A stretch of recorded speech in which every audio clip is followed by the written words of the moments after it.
So yun nga po kapamilya, no, welcome back sa aking official Facebook page, ang Nolasco TV. So yun nga po kapamilya, no, naglabas na nga po ng panibagong TV ratings ditong ang Nielsen.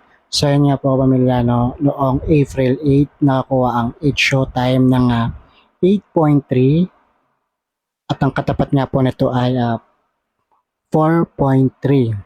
So, nito naman po nga, April 9, nakakuha naman po ang It Showtime ng 8.7 at ang katapat nga naman po nito ay 4.3. So, yun nga po kapamilya, no, bumaba na 1% ang It Showtime pero mataas pa rin po ang 8%. So, yun nga po kapamilya, no, talaga namang maraming sumusuporta dito sa It Showtime, lalong-lalo na sa online live dahil nga nakakakuha ito ng malaking current views sa kanilang online live at lalong-lalo na sa kanilang YouTube channel, ang It Showtime.